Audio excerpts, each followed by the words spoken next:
Selamat berjumpa saudara-saudari para mahasiswa teologi inkulturasi. Pekan yang lalu saya sudah menyampaikan pengertian inkulturasi, istilah-istilah problematik cakupan, terlebih pengertian inkulturasi secara singkat. Lalu pada pekan kedua ini saya ingin menyampaikan sejarah singkat atau pokok-pokok sejarah dari inkulturasi, terutama inkulturasi pada umumnya, lalu juga inkulturasi dalam bidang liturgi, lalu dasar-dasar teologis atau teologis dari teologi inkulturasi. Ya. Maka saya beri judul pada pertemuan kali ini atau pada video kali ini, kita akan mempelajari sejarah dan dasar teologi inkulturasi. Sejarah singkat inkulturasi,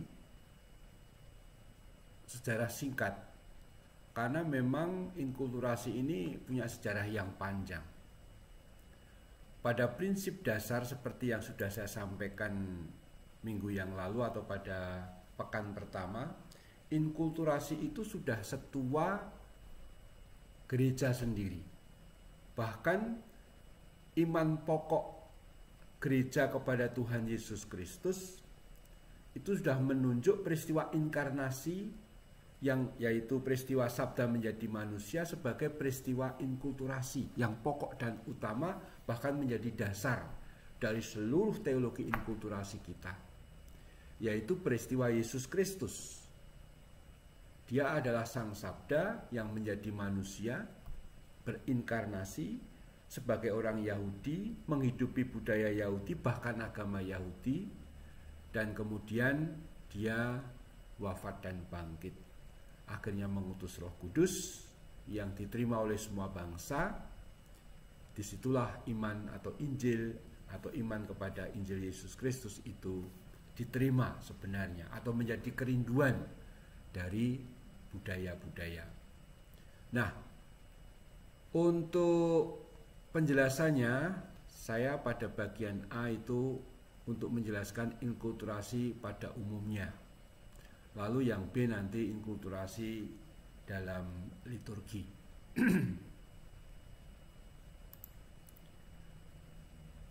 Poin-poin sejarah.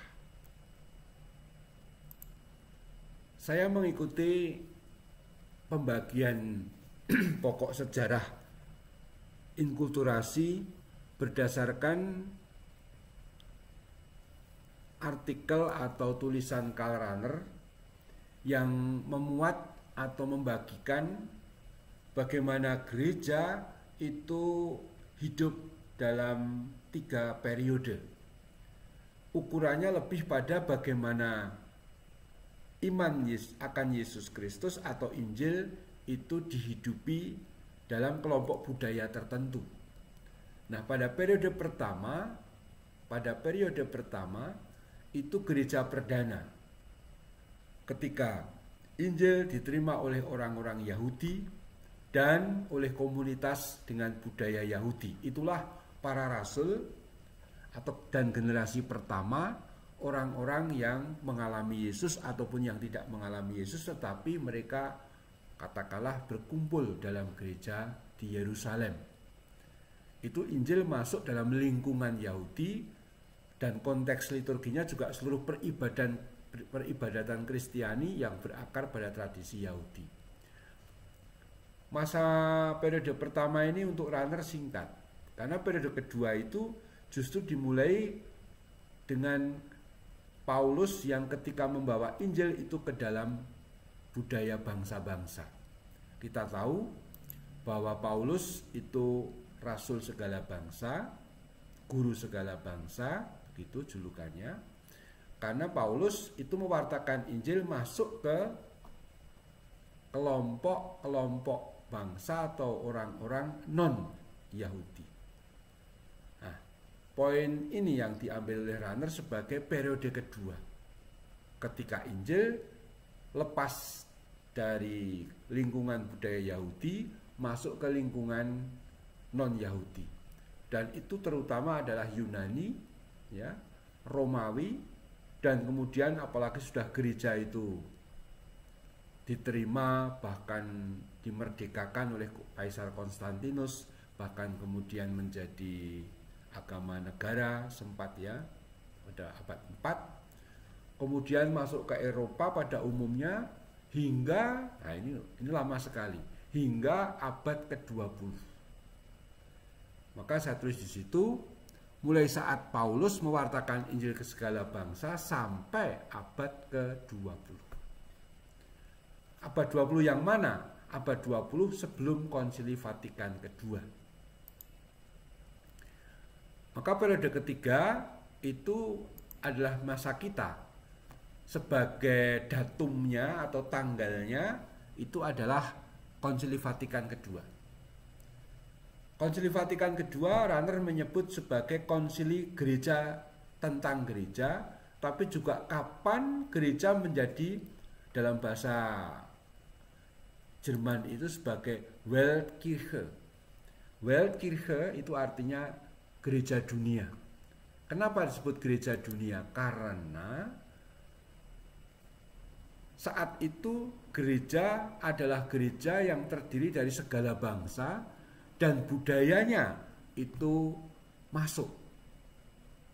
Injil masuk ke segala bangsa, ke segala budaya. Dan paling nampak ketika Konsili Vatikan kedua itu hadir para uskup di seluruh dunia, hampir 2500, dengan segala budayanya. Cara berpikir yang selama ini Eropa, monokultural Eropa, itu digantikan dengan cara berpikir seluruh dunia. Maka sebenarnya kalau pakai bahasa lain, ya, saya bisa mengatakan begini. Jadi Injil Yesus Kristus yang pertama atau semula dihidupi dalam konteks budaya Yahudi, kemudian pada abad-abad pertama itu dihidupi dalam budaya yang plural. Apalagi dalam gereja Timur, mereka mengenal pluralitas budaya. Gereja Timur tetap mempertahankan selain bahasa Yunani juga bahasa-bahasa daerah. Seperti yang dibuat oleh Santo Cyrillus dan Methodius, ya. Itu pada abad pertengahan itu kitab suci atau teks-teks liturgi diterjemahkan dalam bahasa Slavia. Itu hebat sekali. Tapi di gereja barat sejak abad 3, 4 seterusnya sampai dipertegas oleh Trente karena situasi waktu itu berhadapan dengan reformasi, sampai abad 20 awal, katakanlah pertengahan pertama abad 20, itu memang suasananya adalah suasana monokultural, yaitu Eropa. Itu sebabnya mengapa sampai hari ini kadang-kadang masih ada kesan iman Katolik, iman Kristiani itu iman orang Eropa. Dilupakan bahwa sebenarnya iman itu muncul dari Asia, dari Palestina, ya. Dan Yesus itu orang Yahudi. Itu kalau dilihat dari petanya itu masuk dari Asia, di Asia, Timur Tengah tentu saja. Tetapi kita harus mengatakan bahwa semenjak iman atau Injil itu masuk ke Eropa, mulai dari dibawa oleh Paulus, ya, masuk ke Yunani, Makedonia, kemudian terus berkembang, akhirnya memang yang terjadi hanya ada satu budaya, yaitu budaya Eropa. Para misionaris abad berapa?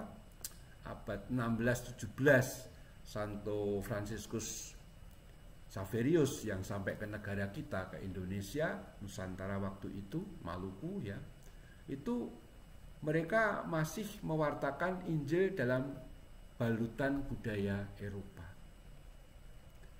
Bahkan juga gereja cukup lama, Pra-Vatikan itu memandang budaya yang agung adiluhung itu adalah budaya Eropa.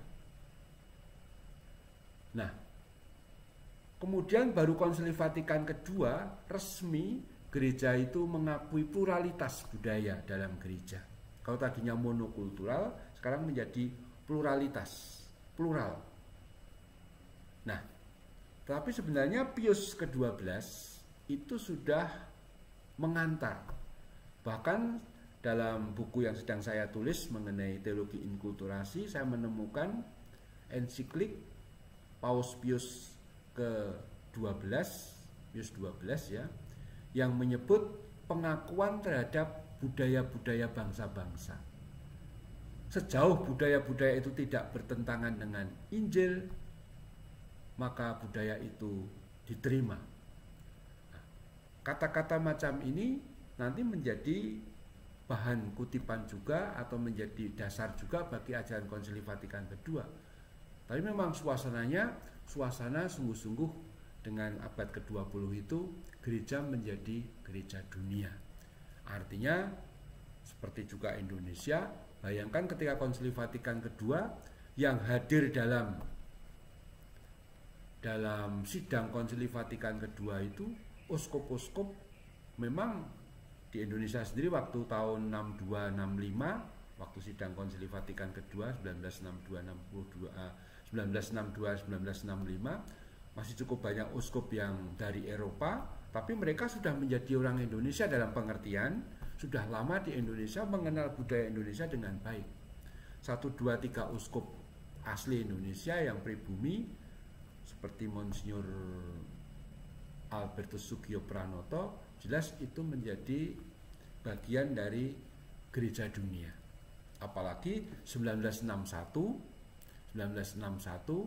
gereja Indonesia menjadi hierarki. Artinya hierarki gereja Indonesia itu didirikan, diresmikan. Nah, demikian misalnya nanti dalam Gaudium et Spes artikel 58 memang belum ada istilah inkulturasi di dokumen konsili. Yang ada adalah adaptasi, akomodasi paling ya. Tetapi dalam Gaudium et Spes artikel 58 sudah disebut mengenai bagaimana Injil tidak terikat pada suatu budaya tertentu. Ada pengakuan bahwa budaya manapun itu bisa digunakan oleh Tuhan dalam masuk untuk menyelamatkan kita. Injil dapat masuk bersesuaian, match itu ya, match dengan budaya-budaya. Lalu sekedar gambaran singkat mengenai inkulturasi di Indonesia, saya punya kesan kebanyakan inkulturasi itu belum sungguh-sungguh digarap dengan baik. Yang paling kentara memang dalam bidang liturgi, tetapi itu pun masih bersifat spontan, tidak sistematik, tidak interdisipliner, coba-coba. Kita benar-benar gereja di Indonesia ini masih perlu maju dalam hal gerakan inkulturasi. Inkulturasi yang baik itu selalu nanti pada waktunya saya akan menjelaskan. Di satu pihak ada dalam komunikasi dengan hierarki, ada kerjasama interdisipliner antar para ahli, yang kedua, pertama hierarki, dan yang ketiga dan yang mungkin yang amat-amat sangat penting, walaupun bukan satu-satunya, umat sendiri harus ikut mengalami, bahkan ikut mengevaluasi kalau ada inkulturasi. Bukan hanya maunya Romo. Kadang kalau dari pengalaman saya melihat di mana-mana itu, kalau ada inkulturasi itu biasanya idenya pastor paroki dan dia mendikte karena merasa paling tahu. Umat juga merasa mereka orang mungkin ekonom, mereka orang hukum, yang nggak tahu apa-apa soal liturgi misalnya, maka mereka ikut aja Romo, kan Romo yang studi. Walaupun saya tahu ya, kita semua walaupun sudah jadi Romo tidak ahli, tidak semua ahli. Hanya orang-orang tertentu yang memang studi khusus bidang macam ini. Oke. Sementara untuk inkulturasi liturgi, sejarahnya saya juga hanya ngomong singkat saja ya. Liturgi gereja itu berakar pada budaya religius Yahudi. Terjadi suatu inkulturasi yang sangat optimal dan bagus terjadi pada waktu gereja itu perdana. Kita sampai hari ini masih menggunakan roti anggur untuk perayaan Ekaristi. Itu aslinya roti anggur itu adalah unsur-unsur dalam perjamuan Paskah Yahudi. Karena memang digunakan oleh Tuhan Yesus waktu perjamuan malam terakhir. Dia mengatakan pada roti, inilah tubuhku. Pada anggur, dalam piala dia mengatakan, inilah darahku. Maka nggak akan mungkin, dan saya pun juga tidak akan pernah setuju, hosti dari roti yang seperti kita buat dalam misa atau ekaristi selama ini diganti dengan makanan lain. Poinnya bukan hanya soal makanan pokok mengenai roti itu. Ada pewahyuan, misalnya dalam Yohanes bab 6, Injil Yohanes bab 6, Yesus mengatakan, akulah roti hidup. Coba bayangkan kalau roti hidup yang dimaksud jelas oleh Tuhan itu dimaksud tentang Ekaristi. Coba bayangkan, seandainya ada orang yang mau menginkulturasi, Romo, kita itu mungkin anak-anak muda ya, kita inkulturasilah Romo, ya sekali-sekali lah misa rotinya diganti dengan apa, misalnya dengan bukan roti Romo tapi nasi uduk, nah, misalnya nasi uduk, ya enggak bisa. Bayangkan kalau pakai nasi uduk beneran, walaupun kita semua orang-orang di situ itu mengakui itu nanti akan menjadi tubuh Kristus, tapi bagaimana dengan Injil Yohanes bab 6? Atau mau diganti? Yesus berkata, akulah nasi uduk. Nggak bisa toh? Atau nasi uduk kehidupan atau gimana? Atau kalau itu lontong ya, lontong. Akulah lontong kehidupannya, nggak bisa toh? Nggak nyambung. Nggak bisa. Jadi roti dan anggur itu seperti kata konstitusi liturgi artikel 21 termasuk unsur atau hal yang ditetapkan oleh Tuhan, jadi tidak akan pernah diganti.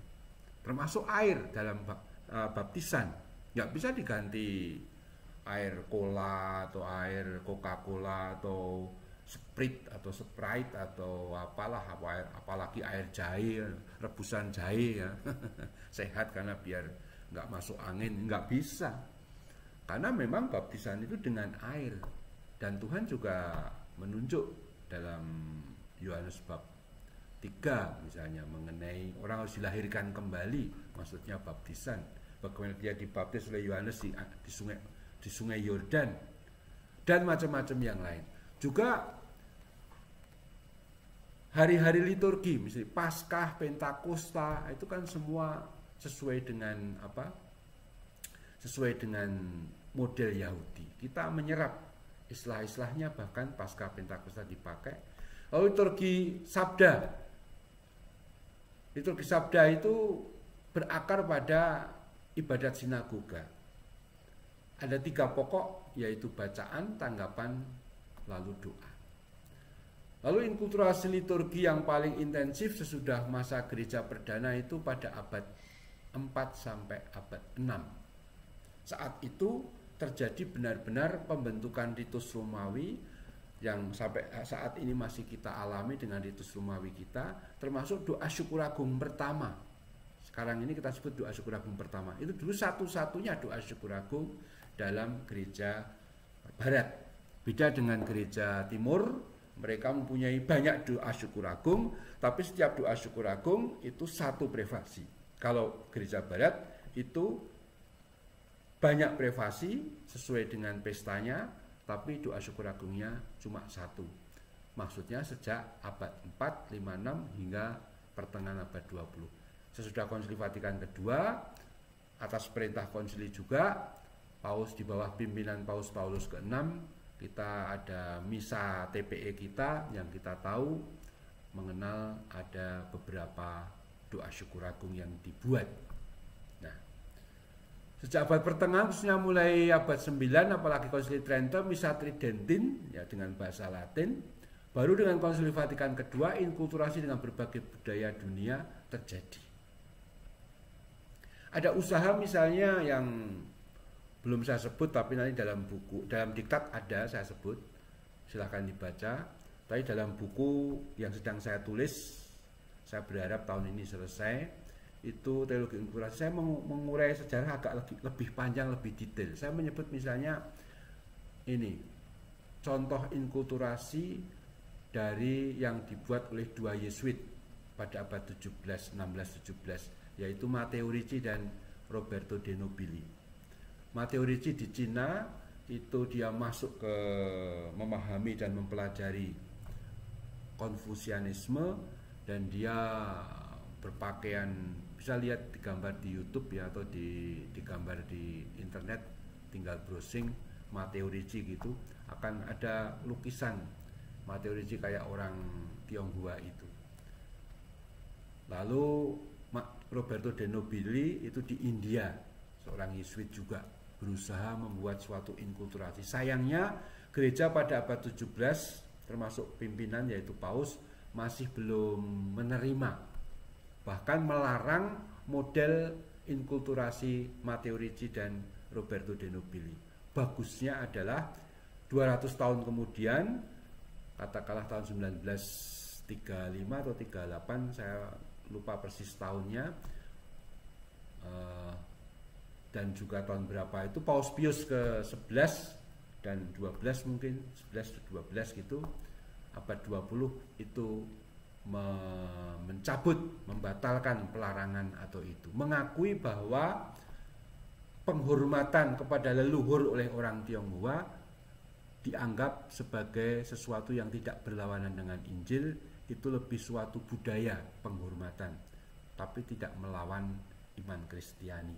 Karena iman Kristiani juga mengakui penghormatan terhadap orang-orang kudus, orang-orang nenek moyang leluhur. Kita juga biasa tuh mengadakan misa peringatan arwah, itu hal-hal yang lazim untuk sekarang ini. Pada abad pertengahan itu tidak lazim. Maka ini suatu yang pantas kita catat. Pada abad 20 terjadi gerakan pembaruan liturgi ya.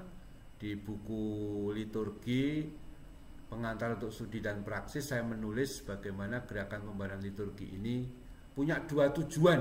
Yang pertama, agar umat memahami perayaan liturgi, dan yang kedua, agar umat berpartisipasi secara aktif dalam liturgi. Dan tujuan gerakan pembaruan liturgi pada awal abad 20 itu dimulai dengan Lambert Baudoin yang mengangkat kata-kata actuosa participatio dari Paus Pius ke-10 ya, untuk bidang musik, tapi dia terapkan oleh Baudoin, diterapkan untuk semua bidang dalam liturgi gereja. Lalu itu menggelinding sebagai bola salju dan menjadi pendapat yang diterima, bahkan kemudian dalam sidang Konsili Vatikan kedua itu ditetapkan sebagai keputusan final yang penting. Maka misalnya dalam Sacrosanctum Concilium Artikel 14 disebut, dari hakikatnya orang harus berpartisipasi dalam liturgi itu secara penuh, sadar dan aktif. Dengan demikian liturgi itu tidak lagi memperkenankan umat atau orang sekedar sebagai penonton. Maka kritik saya terhadap inkulturasi yang sering dibuat oleh pastor-pastor yang intinya itu kadang-kadang lebih seleranya itu lain daripada yang lain, apalagi pakai pakaian Jawa atau pakaian budaya setempat, lalu hanya sekedar pakai stola, itu untuk saya bukan inkulturasi yang baik. Sebab kasula itu memang pakaian liturginya. Ada beberapa pertimbangan yang bisa saya sampaikan, tetapi intinya memang umat lalu akhirnya hanya menjadi penonton. Itu semacam melihat atraksi yang namanya perayaan liturgi. Ini jelas tidak sesuai dengan harapan Vatikan kedua, supaya umat sadar, penuh sadar dan aktif ya. Ini. Sekarang kita masuk ke dasar teologi inkulturasi. Pada prinsipnya dasar teologi inkulturasi itu adalah misteri perutusan trinitaris. Dalam teologi dogmatik, dalam teologi sistematik, pantas diingat, saya pernah mengajari dalam rangka menjelaskan dalam rangka inisiasi ya, bahwa perutusan trinitaris itu ada dua macam. Ada dua macam. Yang pertama adalah perutusan putra, dan yang kedua adalah perutusan Roh Kudus. Tidak ada perutusan Bapa, karena Bapa itu yang mengutus. Dia sumbernya. Nah, Bapa mengutus putra ya, untuk apa? Untuk menyelamatkan umat manusia, dan Roh Kudus diutus untuk menjamin itu. Tapi di sini pada poin PowerPoint yang di sini saya sampaikan yang paling pokok adalah satu kesatuan yang tak dapat dipisahkan. Lalu ini, perutusan putra itu terdiri atas dua misteri yang pokok. Tentu seluruh hidup Yesus adalah perutusan putra. Tapi yang pertama adalah misteri inkarnasi. Misteri inkarnasi adalah misteri Sang Sabda yang masuk dan mengambil kodrat manusiawi dengan segala budayanya. Bahwa Allah mengenakan kodrat manusiawi kita menunjukkan Allah menghargai, mengangkat dan menerima, bahwa itu bernilai bagi Allah sehingga dia mengenakan sendiri kodrat manusiawi kita. Padahal kodrat manusiawi kita itu kodrat yang tak terpisahkan dengan budaya. Tidak ada manusia pada umumnya. Manusia itu selalu konkret. Manusia itu selalu konkret. Tidak ada manusia pada umumnya. Manusia itu ya orang Jawa, orang NTT, orang Soe, Keva Menanu, ya, orang Lembata, orang Flores juga macam-macam kan. Ada teman-teman juga dari Toraja, dari Batak, dari Dayak, Sumatera, Kalimantan ya. Belum nanti dari kita bisa menyebut orang-orang di negeri lain, akan macam-macam suku bangsanya. Dan itu berarti dihargai oleh Allah karena bernilai. Yesus orang Yahudi. Misteri inkarnasi. Nah, misteri Paskah itu adalah misteri ketika Yesus Kristus itu wafat dan bangkit. Dalam pengertian teologis lalu Allah menebus unsur-unsur budaya ini dari aspek atau hal yang bersifat dosa. Allah melalui Kristus menebus manusia dengan budayanya dari segala dosanya.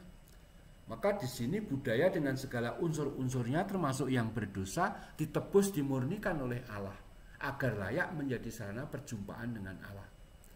Maka di situ ya tampak perbedaan atau tekanan pada inkarnasi itu. Allah menghargai, mengangkat, atau dalam kalimat lain, budaya itu bernilai bagi Allah. Allah menghargai dan mengangkat budaya sebagai medan perjumpaan dengannya.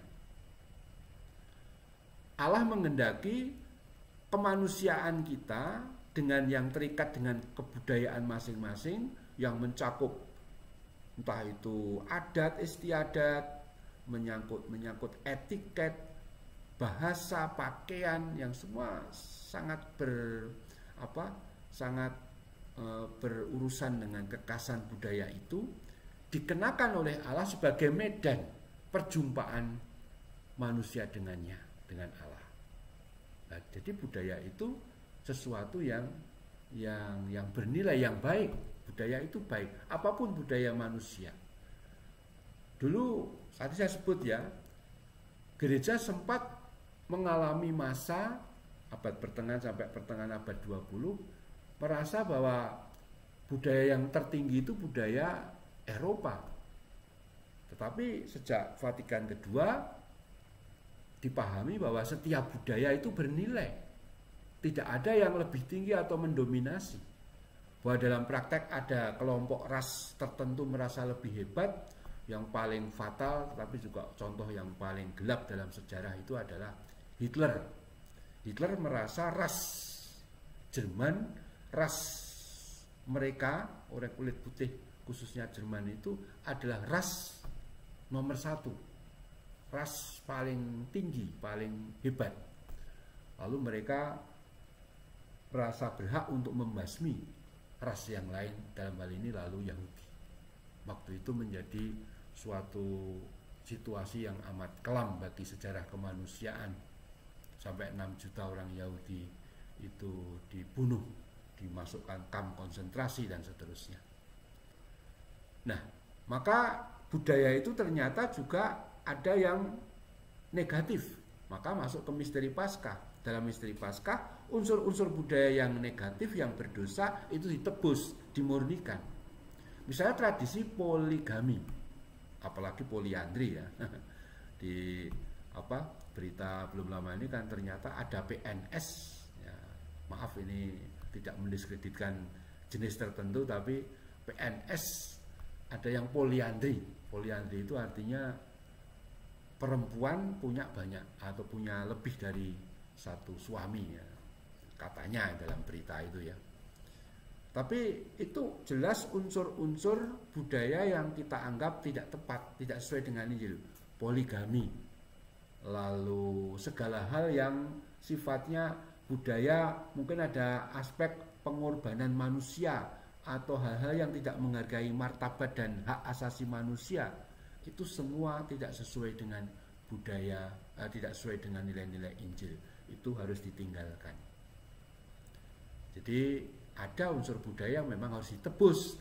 Dalam prinsip penebusan itulah unsur budaya itu harus dimurnikan. Dalam arti itu misteri Paskah menjadi kuncinya. Kemudian yang ketiga adalah perutusan Roh Kudus.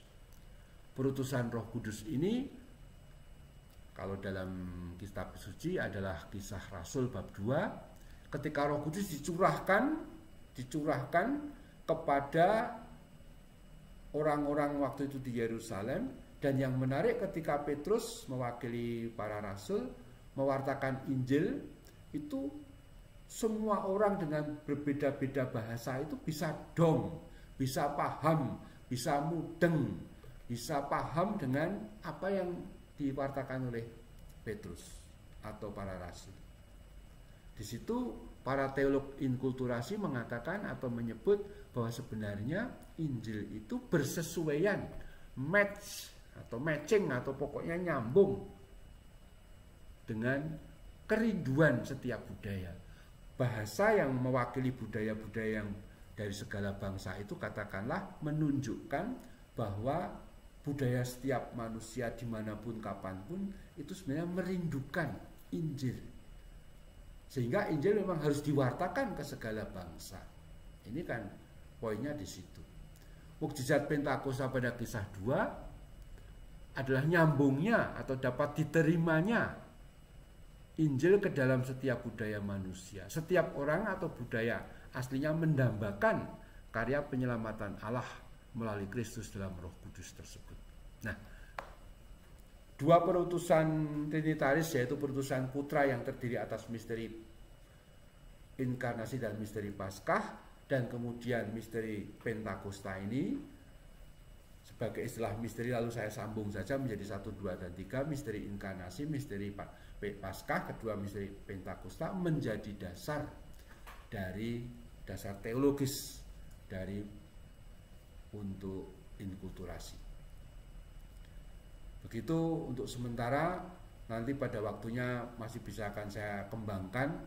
Sebenarnya ada dimensi-dimensi lain yang bisa disebut, khususnya dimensi eklesiologis, bagaimana dalam inkulturasi gereja Katolik misalnya penting sekali tetap dalam kesatuan dengan gereja universal dalam pimpinan Bapak Paus. Ini menunjuk bahwa inkulturasi suatu gerak yang memang di setiap tempat dimungkinkan, tapi tetap ada roh kesatuan. Dan yang paling penting, seluruh umat beriman di seluruh dunia dalam kebersamaan dalam pimpinan Paus dan para uskup itu memiliki ini sensus fidei, punya rasa iman yang serentak sama. Kalau seluruh umat beriman tidak setuju pada sesuatu poin, maka hampir yakin poin itu memang mungkin tidak sesuai dengan Injil. Ini tapi bisa dikembangkan untuk lain kali. Terima kasih untuk pertemuan kita melalui video ini. Dan untuk para mahasiswa, hal-hal yang ingin ditanyakan bisa kita diskusikan dalam pertemuan dalam Zoom meeting. Selamat pagi, selamat bekerja, Tuhan memberkati. Berkah dan